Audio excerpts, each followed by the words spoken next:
What is up, fellow sickos? I am Dan Favale coming at you with the one, the only, the certified fantabulous Mr. Grant Hughes. Our offseason look-ahead train rolls onward. We are on to the recently and dearly departed from the playoffs, not this earth, Minnesota Timberwolves. Although, maybe the core is going to be, kind of just bumped into oblivion.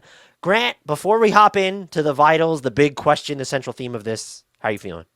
I'm feeling great. I'm ready to get into this team. We got an interesting one ahead of us, I think. The overarching question, I think, is will the cost of talent retention break up the Timberwolves this summer, Grant?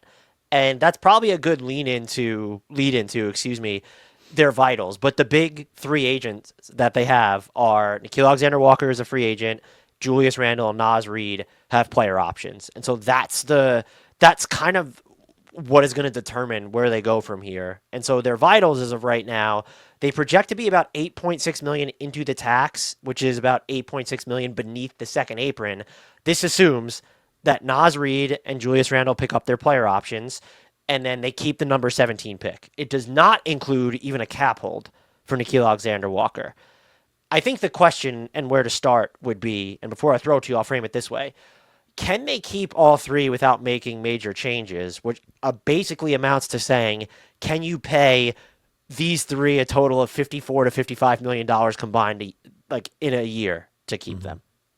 Yeah, I mean, so it's interesting that we started with these three guys because I kind of want to circle just a little bit back because I do think another kind of threshold question that touches on this key issue is like, how will the team react to getting eliminated in the conference finals? Like, is it Great point. based on some of the comments from the players and Chris Finch? It's just kind of like, I don't feel like there is anything that is pushing them more towards drastic action, more towards like, oh my God, this group is not good enough.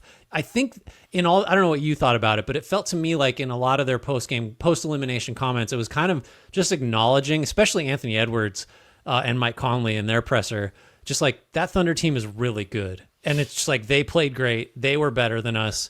And it was more an acknowledgement of like, we just ran into a monster as opposed to like, oh, we don't have it. It may be true that they don't have it relative to the Thunder, but that's true of every team. So I would say before we get into this, I don't think the way that they lost, and the way that their postseason ended is going to spur or like trigger any more like rash action than would have otherwise been on the table. Like had they made the finals or had they gone out in the first round or whatever. Like, so getting back to that, like the key question is how many of these three guys can they keep? What's it going to cost? Right. Like, go ahead. Actually, I have a question to what you were saying though is I would agree that they just kind of ran into a buzzsaw, but isn't that buzzsaw the measuring stick for every team that wants to contend in the Western Conference moving forward? And so how do you not read deeply into the results of that? Like what changes without making a single change, I guess I should say, how do the Wolves end up beating this Thunder team? And if the answer is they can't, then it's, well, I'm not saying you trade Anthony Edwards. That's not what I'm getting at. But it's, well, then why would you continue to pay into the second apron when your 2032 pick is already frozen for a team that's not good enough to beat the team? I think because, and a lot of teams should think this way, and I think because the goal should be to get back to this point that they just got to and hope for a little bit of organic growth or a little bad luck on the Thunder. Like what if Jalen Williams has like a sprained knee or a sprained ankle, or like what if the Thunder have some, it's just like as great as they are, like nothing's ever a guarantee. So I think whether you're talking about the Wolves or any other conference finalist or any other conference semifinalist, I think the goal can't be how do we put together a roster that's going to be better than the Thunder's roster, like when everybody's at full strength on paper, like because you can't. So maybe that sounds like aiming low, but I think it's just acknowledging reality and being like, we need to just stay as good as we can realistically and within reason and just try to get back to this point, and maybe we catch a break, like that. Right. That doesn't feel like a defeatist path to me. I think that's just like the smart way to go about it. And I think that's true anytime you have like the dynastic war, the KD Warriors. It's like, well, the Rockets, for example, were just like, well, we're just going to try to be as good as we can. And like if they don't miss a billion straight threes in whatever game that was, maybe they beat them, like so anyway, that's kind of a broader league wide thing. So can I give you my preference on what I think would be best for the Wolves here? Like midterm, long term. I would like to get Reid and Alexander Walker back, hope Randle opts in, and then try to move him in a trade. Because like, I think that's not the most likely outcome. I think the most likely outcome is Alexander Walker gets an offer somewhere. He's the unrestricted free agent, right? So like, I think he's likely to get a decent offer and just not be back. I think Randle may just pick that up and extend. I'd be okay with that depending on the number. Reid, I think you could. So like, we can get into this. I'm sorry if I'm jumping ahead, but like, if you give him the 140% raise off of his opt-in, you get to like 4 for 92. I feel like that's enough to keep him around. Maybe you don't even need to go that high. Did you see? Did you happen to see the viral? And you know what? I don't know if it's real or not because of what AI could do. But he was having a DM with someone who I guess lost a bet on it, and one of the comments was like, he was basically like, "You're broke and fat, and I'm about to get $100 million." And so, do you think that like the 4-year 93 like is kind of right in line with that mark? So yeah. maybe he was dropping a little bit of news in that DM argument. Yeah, maybe. I don't know. So that's. We should probably go player by player to kind of break down what the options are if you'd like to do it that way. I think the way you put it was smart, is like what your preference would be. And I think wondering if the preferred route would be, the Reid extension, so get him to opt in and extend. I think that makes the most sense for the Timberwolves. You're kind of kicking the can on him getting more expensive down the road, but that's what you kind of have to do when you're at this level and paying this much for a team. I then am wondering, so let's use that $55 million number, assuming they'll keep the number 17 pick. If you have that $15 million for Reid, now you're down to 40. And so if we assume that Nickeil Alexander-Walker is going to get the non-taxpayer mid-level, which is really all any team other than Brooklyn has to offer, let's just put that at 15. So now all of a sudden you're back down to 25. Is there any universe in which like Randle is taking that as part of a longer term deal of $25 million? He opts out and it gets 3 for, I don't know, 75 whatever, or is 80 something, because it'll ascend a little bit each year, or just like straight 3 for 75, even, or even 4 for 100 and change. Yeah, 2 plus like 1 that. For 75, something like that. I think that's realistic. One, because Randle can't opt out and expect to do better somewhere else, because the Nets aren't going to pay him market rates, right? Like if he becomes an unrestricted free agent, talking about Randle, like he's not getting $30 million, I don't think, from anybody. He's kind of cut from the Brandon Ingram cloth, or maybe Brandon Ingram's cut from. They're both originally Lakers, but where they're really good basketball players, but they're just not easy to fit into your ecosystem. And I would argue that he's probably even harder to fit into your ecosystem than Brandon Ingram, even if you think that Randle's the better player. Yeah. And yet, if I'm Julius Randle, I'm looking at like, look at what Brandon Ingram just got from the Toronto Raptors at $40+ million a year. So my guess would be no, he wouldn't sign for 25. But then you just said it. Where is he getting more than the non-taxpayer mid-level this stuff? So if you could get 4 years and $100+ million when you're factoring in raises, do you just take that security, or would you, as him, rather opt in, have that $31 million number? Some of it is incentives, but let's say $31 million, and then roll the dice in 2026. Or yeah, right. Go 1 + 1, like just something like that. I think that's a possibility. There's a couple reasons why my preference would be to look to just trade Randle if you could, or try to get something for him. One, the Reid and Gobert minutes. If you want to just imagine a Wolves team without Randle, yes, you lose the playmaking, but I think maybe Edwards takes a step forward there. Maybe you get something from Dillingham next year. Maybe you backfill some of that secondary playmaking, which is what Randle, I think, is most.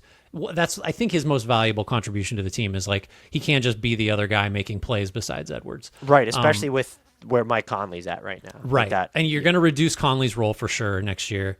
But in theory, there are, maybe Terrence Shannon, what he showed, he's going to play a little more. Maybe Jalen Clark's going to play a little more. Those aren't like playmakers per se, but Shannon kind of makes stuff happen. Reid and Gobert together this past season, plus 13 per 100. That's 1,900 possessions. Like that front court duo works. It actually weirdly it would feel kind of strange, like going with a Reid Gobert starting front court, because you've almost circled back to Towns Gobert in a lot of respects, and you just like had Randle for a season. Although as I say that, like I don't know what you're trading Randle for if he's opting in at 30.9. Like I just like we're gonna get to that. Okay, Don't cool, because that's a harder thing for me, because the same arguments you would make against a team signing him for a deal starting at $30 million this offseason, it's a lot of the same arguments against that being realistic apply to trading Julius Randle. Like, who's interested in that? The difference is like, well, there's just no cap space, and teams that don't have cap space might want Julius Randle at that number. I don't know. I'm eager to hear your pitches on that front, because it seems like a tough fit if you're moving him as the Wolves. Well, I think the value there is almost as it's a very useful player on an expiring contract. And so as a salary anchor, you could do much worse. But we'll get to that in a second. So when you're looking at all of this, when you mentioned Jalen Clark and Terrence Shannon, that seems to line up with what I feel like has been the assumption all along of those guys have a better chance of replacing a lot of what Nickeil Alexander-Walker does than really anything that Naz Reid or Randle do. And so I kind of have just penciled this in as, I don't know what the construct is going to look like of these returns, but it kind of feels like Naz Reid and Randle will opt in, get extensions, and then Nickeil Alexander-Walker's just gone. That's like my most, and maybe Julius Randle opts in and doesn't get an extension, but that would be my prediction of how this shakes out, is those two are back and Nickeil Alexander-Walker is not.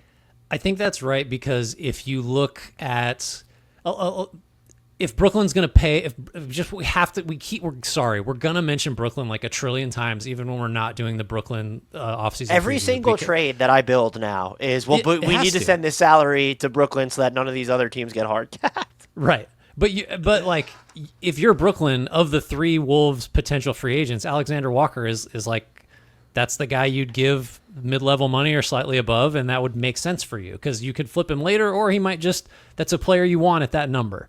Right. So like, I think that's right. If you are forced to say who's most likely to be gone, it's just him. And the point about, the youth on the Timberwolves roster, like those guys don't replace a Randle or Reid nearly as easily as they replace Alexander Walker. That's just the way the roster is built. What's going to be interesting now is, though, and this ties into it, is new ownership is coming in.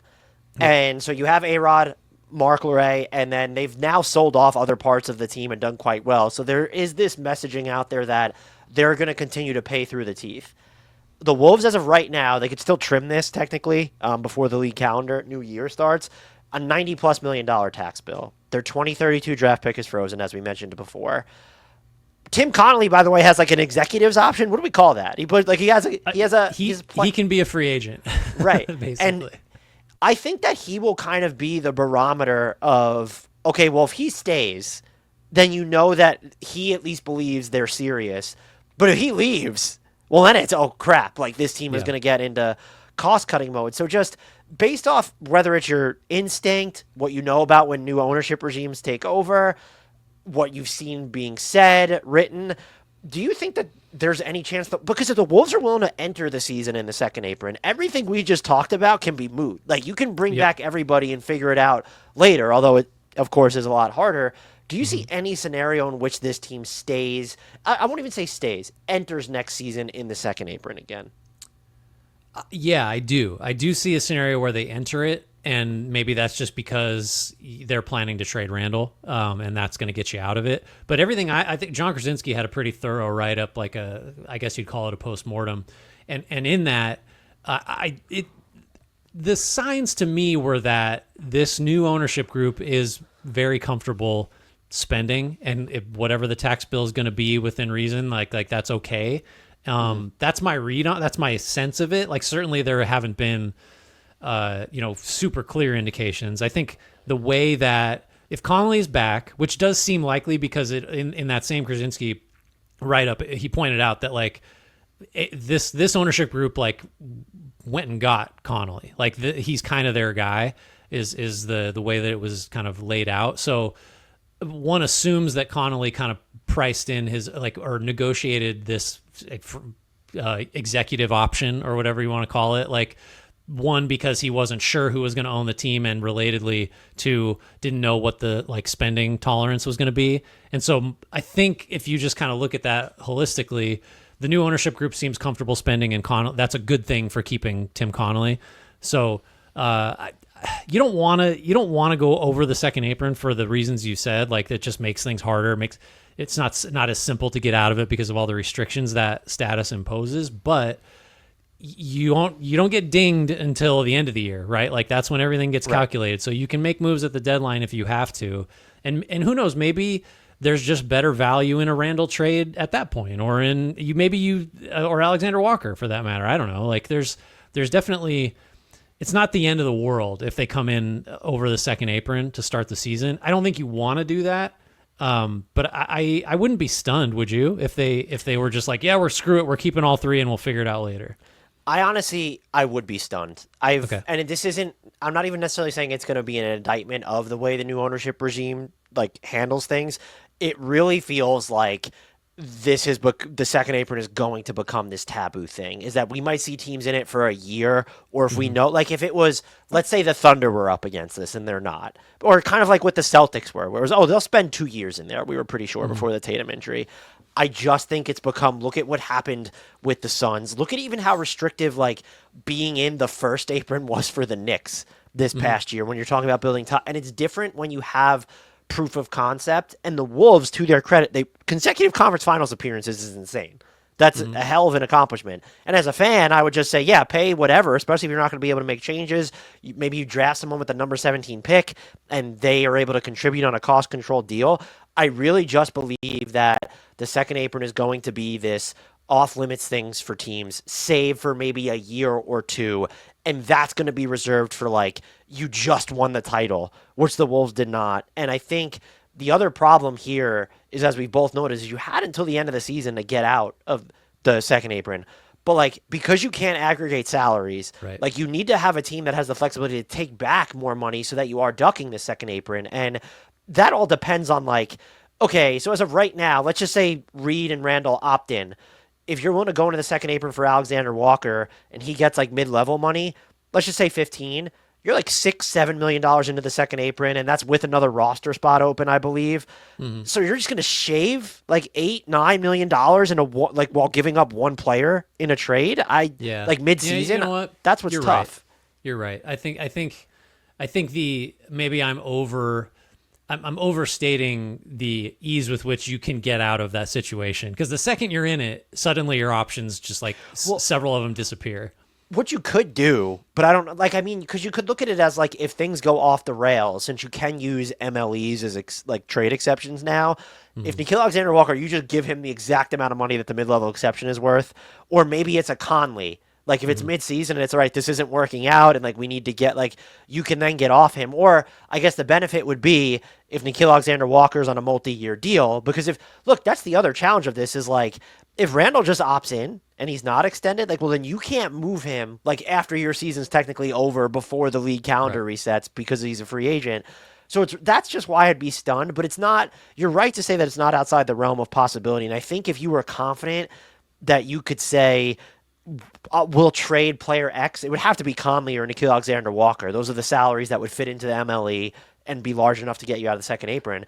If you're confident that you can just dump that mid-year, then I would say you should absolutely go that route, because you're not hurting your team at all. You're giving time to figure out, like, can we bring Terrence Shannon Jr. and Jalen Clark into this? What does the number 17 pick look like? There's also Donte DiVincenzo here, too. I haven't mentioned his name. So, like, that's another number you could use to move off. It's just such a tricky situation for them, Grant. Yeah, I mean, this is life now. If you're a very good team that's also very expensive, and just I don't know. I feel like the way we have to analyze a lot of these teams' off seasons has fundamentally changed with the second apron. Not that that's news, but it's just like it's a hard cap. I don't know. We've talked about that a lot, but that's what it's starting to feel like. Are you ready to get into probably what everyone's favorite part of these look-aheads are? And that's where their biggest... bowl me over. Yeah, go ahead. Biggest needs and trades. Would we be in agreement that their biggest need is clearly, like, they need to take some offensive pressure off of Anthony Edwards? Because, like, Randall's series against the Thunder was not an, I mean, yeah, it was an indictment of Julius Randle a little bit. There's just going to be certain teams where he can't, and I think you could even say, I think Anthony Edwards is a fantastic basketball player, but I really don't think he's ever going to be best suited to, as he's improved as a passer, he's even improved in his decision making out of double teams. I don't think he's ever going to be suited to be like a heliocentric type, like completely, where it's James Harden level or like peak Luka. I don't think that's. I think he's going to be best weaponized where you can use him more off the ball. I'm not ready to foreclose anything for him. Normally, I'm really quick to be like, "Oh, he's not that type of player." Like, and maybe I've just been burned too many times, so that's why I'm being hesitant to foreclose. Like, I don't know. There's just I think you're right. Based on what we've seen, it's just like he's not. Harden is an interesting type of comp. Like Harden is just like he sees the game very differently. Like he just is a different type of player. And if, but the question is like, do you even want Anthony Edwards? Like even if he could do that in the way the league is being, the way the game is played now, do you even want Edwards to be like a super high usage, like everything runs through him type of guy? Probably not, and especially not if you're right that he's just never going to be like best utilized that way. So I do agree, though, that this was the same issue that we talked a lot about when they got Randle. It's like, well, if nothing else, Randle is a guy that can make some plays. And like foolishly, we're like Dillingham, too. Like he's going to split some of that secondary playmaking stuff as a rookie. That was dumb in hindsight. I think that's right, that they just got to find somebody that gives them another sort of offense generator that isn't Edwards, that might unlock Edwards as like an off-ball guy like you're talking about. Is there any plausible scenario in which Rob Dillingham is that player next season? I think I still am very tantalized by the flashes that we saw, and they were brief. Just the quickness, the like aggressiveness in his very best moments. I still think there's something there. We saw so little this year though that it's like you can't go into next year saying we A, need, and B, expect Rob Dillingham to be like a playoff level secondary creator. I think it could happen in year 3 or 4 maybe, but we'd need to see a lot more next year to feel good about that. He's like kind of a human water wiggly the way that he moves on the ball. Like there's the jitterbugginess there, and go ahead. I was gonna say, do you agree that there's a fair amount to like just in like the eye test stuff? Yeah, I don't think and I think part of it was he did deal with some ankle stuff this year, I believe, and then the seldom usage. He's not. I don't think my opinion of him has changed. If anything, I might be a little bit higher on him than when they first acquired him. Okay. So I'm always struggling. Like this is why the 2 timeline stuff is so difficult. I'm not saying that's what the Wolves were trying. It was sort of a manipulated version of it, but it's just so hard to get these high leverage prospects reps to grow on a team that's trying to win now. I think there's probably more the Wolves could have done during the regular season, but they were like barely at 500 for half the year, it felt like. And so you didn't have that margin for error to just say, hey, Rob Dillingham, go out there, make mistakes, close some games, and help that figure it out. Maybe if he goes to Summer League, that'll be like a big, like, oh, could he have one of those Desmond Bane type things where it's, or he's ready now going into his sophomore year.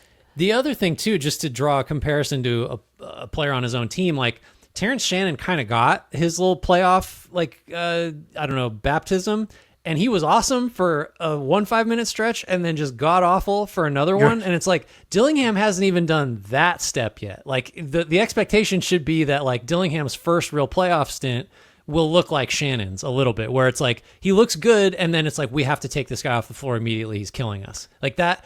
So you can't, that's just reiterating, like you cannot expect Dillingham by next postseason to be someone that's just like, how do we find 25 minutes for this guy? Like we must, I think he's going to go through the Shannon thing, and maybe next year at least Shannon will be like 75-25, got to play him versus got to get him off the floor, So you get into how do they go about addressing that need if they're not willing to say it's going to be Dillingham or bust. And I don't think you need to make an upgrade somewhere because, okay, let's say Randall's back. You'll still have Conley. That clearly wasn't enough. We have to start with the name that's being thrown out there and has been. They were in on him towards the trade deadline. Should they be a Kevin Durant team? And just for context, there's a couple things that need to happen here. Is one, Kevin Durant really needs to force his way to Minnesota because I don't think that even if you include Dillingham and the number 17 pick, there's no way they're going to have the best offer here. And if they do, it's because they gave up Jaden McDaniels, which I don't think that you want them to do. Right. The other thing is, okay, then you definitely need to be out of the second apron. So you need to make sure that you're taking back less money than you're bringing in. So you're looking at multiple players going out and probably a third and fourth team involved.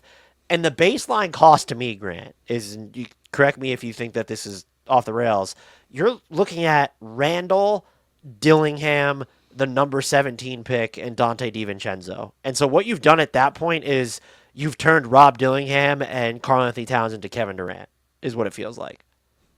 Yeah. Are you doing it? That's what I'm asking you.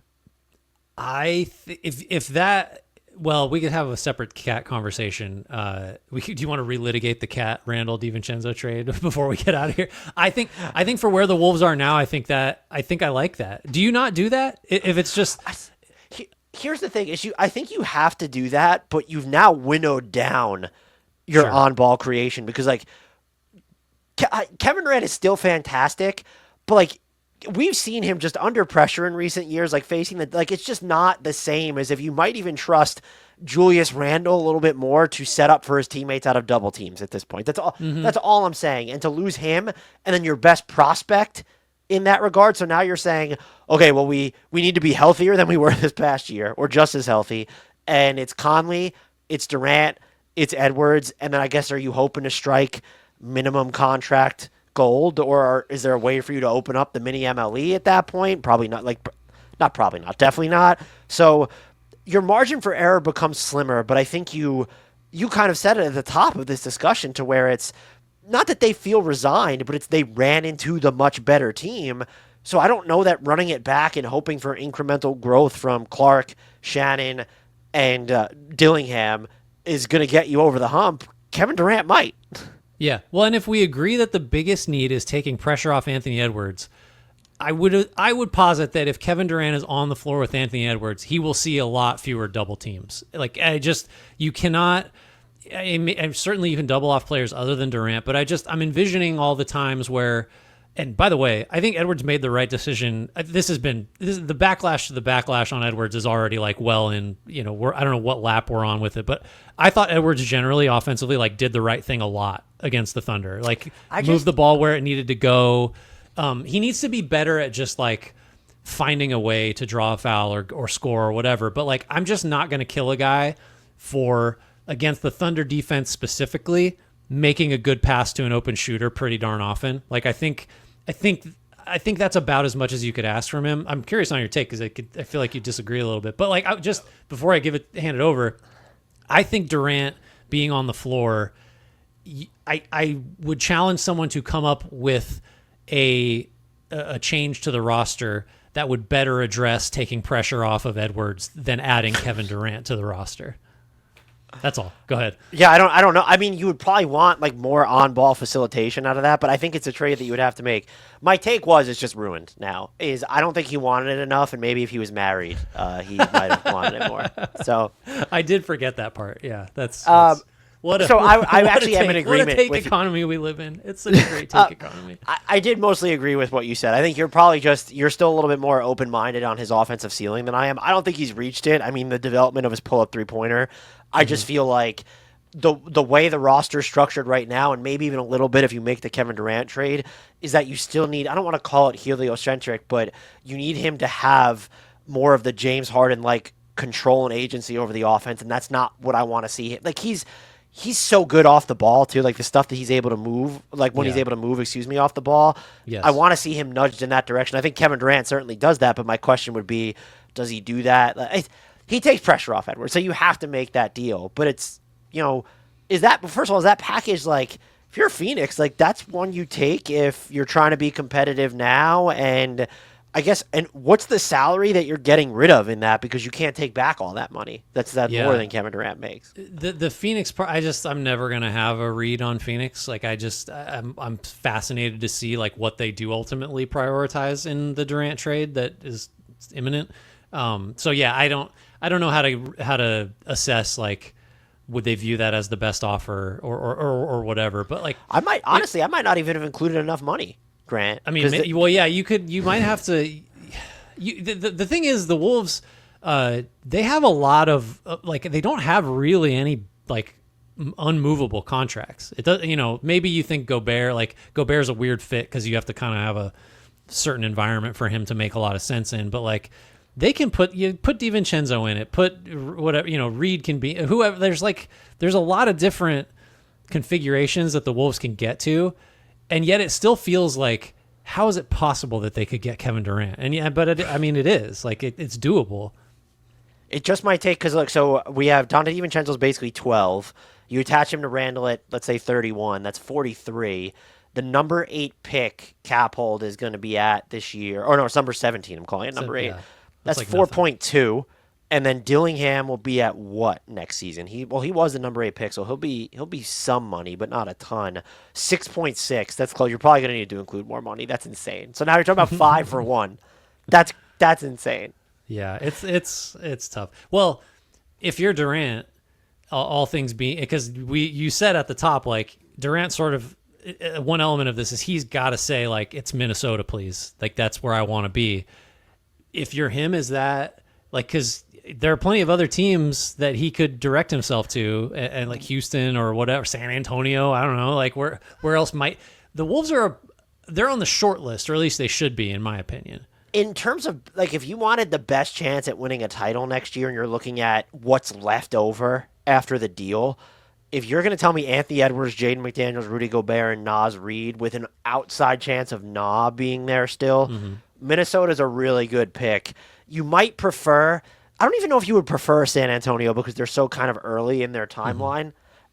You would probably prefer Houston, but we don't know if they're going to be interested in someone that old. Yeah. And then I'm trying to think of the only other team. Miami's a no. Yeah. People keep mentioning the Knicks. I just don't what are we doing? Just a Karl Anthony Towns for Durant trade straight up that doesn't involve the Suns getting Karl Anthony Towns? I don't so maybe that would be a team you prefer, but even then, probably not. Denver would be interesting if you had the chance to play with Jokic and Murray and Gordon. That might be the one. Boy, how do you? Well, this isn't a. This well, we did it on the Nuggets podcast. It was basically, it's Porter Jr. and all their other salaries plus whatever pick there, and then you have to include one of your young guys. Is it Peyton Watson? Do you give up Christian Brown in that deal? They probably wouldn't, but I think Denver, of all the teams we mentioned, Houston and Denver would be the teams that would be most tempting to me relative to Minnesota, and I think you could make a case for Minnesota over, I would say, either one of them, right? Yeah. I mean, they made it farther than either of those teams. So that's if you're Durant and you're I got my time in this league is dwindling, Minnesota being a conference finalist, and all we know for sure is that Minnesota wasn't as good as just this potentially dominant, going to be there for years Thunder team. I would maybe lean Minnesota, honestly. Is there any names that spring to mind if you're looking, Kevin Durant's off the table here as of right now? I mean, if Randle and Naz Reid, I can't think right now, opt in and Naz leaving, you will have access to the mini mid-level exception. Is there a name? Can you get Malcolm Brogdon for that? He might be interesting here. Is that too redundant if you want Dillingham to play and you still have Mike Conley? I just don't do you what does D'Anthony Melton go for if he's healthy? He might be interesting on that team as sort of a Nah replacement that's cheaper. Yeah, that's interesting. That would be an interesting one. I mean, we'll run into this a lot. The crop is pretty limited, especially with the mini mid-level. That's not going to get you. I don't know. That's not get you Ty Jerome. That's not going to get you. Maybe that gets you one of the Joneses, like Trey or Tyus Jones. But then, what's the difference? Mike Conley probably is still better than either of those guys. You're not going to get in the Malik Beasley. Maybe that gets you Gary Trent Jr. But how much? Why do you? Isn't that the weird thing about Minnesota? Is it's the addition they need to make is a super high level offensive creator, and the tools they have other than a trade is just you can't get that guy. Yeah, and even when you mentioned I guess one of the Joneses in terms of table setting, but Dennis Schroeder would be a no. You're not going to reunite with D'Angelo Russell. They can't Spencer Dinwiddie doing anything for you, Grant? Well, that might be someone that would fit into that exception, but the other, Russell and Schroeder, I think are going to get more than that. Yeah, that's also a good point. Chris Paul? Ooh, can you really? Then you just have like age 50 Mike Conley and Chris Paul on the same team. What is that? Like, well, Dillingham is learning from both of them. That's sure. kind of, yeah. Like, oh man, I feel like you would need Mike Conley to like protect Dillingham from Chris Paul, just like personality wise. Yeah, I don't know. I think again, as we've gotten all the way through this, I do think I'm all the way back at where I started, which is you just kind of bring back 2 of your 3 big free agents, and you just hope you get enough organic improvement, and you're at this stage again in the conference finals, and you just get a little luckier, or you get a little better, and the other team you face gets a little worse. I don't know. Well, I guess the only other thing I'd ask you is independent of a Kevin Durant trade. Do you consider?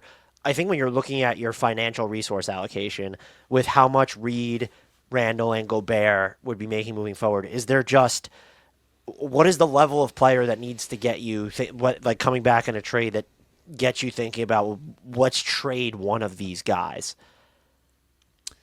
Like, so just let's say it's Randle or even can you get to a point and say, like, is there a case to say, why isn't it Reid? Or why isn't it, like, should you be looking at moving Gobert, who the defense is always going to be there, but he, like, there are just offensive matchups for him, like going up against certain defenses where he's just not a good offensive player. Yeah, I think Gobert is an interesting. I just don't know what the trade market would be for a player that has such a really does still is like a defense unto himself, but increasingly is like he's just killing us on offense. Like he can't catch the ball, he's in the way, all this stuff. Like, so I mean, like, that's the thing is, like, if you trade Randle, how easy is it trading Randle to get a player that just on balance is better than Randle? Like, you might get a steadier player, but I don't think you're getting one that could, in a couple of deep series playoff games, be the best player out there, which he did, like, a couple times. Like, I don't think you get that guy by trading Randle. You get the guy that's like, well, he was our 4th best player for most of this series or something like that. Or we got 2 bodies. Yeah. Yeah, something like that.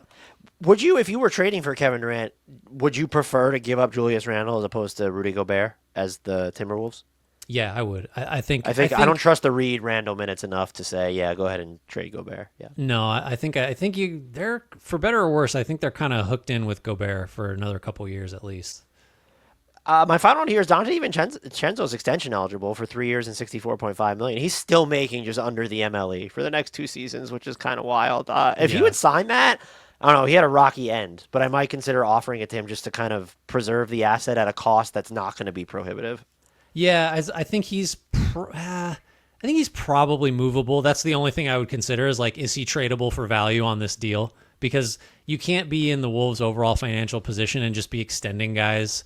Like, at his, what is he, sometimes he's the 6th man. I guess he could start, but other times he's like 9th, you know? Like, you can't be spending $20+ million on that guy if you are stuck with him. Most likely player to be traded or leave other than Nickeil Alexander-Walker.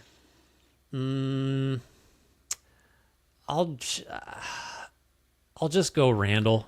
I don't feel great about it. I'm for variation's sake, I'm going to say Mike Conley. I think he's probably too important to the culture, but I really think that there's going to be some cost-cutting concerns here. I honestly think that we're headed in that direction. I don't think it's going to cause the complete disillusion of the Timberwolves, but I don't think it's being talked about a bunch, but I still don't think we all collectively understand, like, the gravity of how teams are going to approach the second apron stuff. It's going to be the Wolves are going to be one of the most yet another interesting, like, test case for, like, how do we operate now? The Celtics were supposed to be that team until the Tatum injury. Now it's like, well, they have no choice but to do this, and so, like, after them, it might just be the Wolves is the best case study for it. Anything else on that before we skedaddle? I think that's going to do it. Thanks, everybody, for listening, for watching. Let us know what you think. The Wolves have one of the more interesting off seasons ahead, so let us know what you think they will do, should do, all that stuff. Remember, please rate, review, subscribe wherever you're consuming this fine podcast content. Tell your friends, tell your enemies, join our Discord. Links for that in the YouTube and podcast description. That's going to do it. Shouts, Frank Ntilikina. Apologies, Jarrett Allen.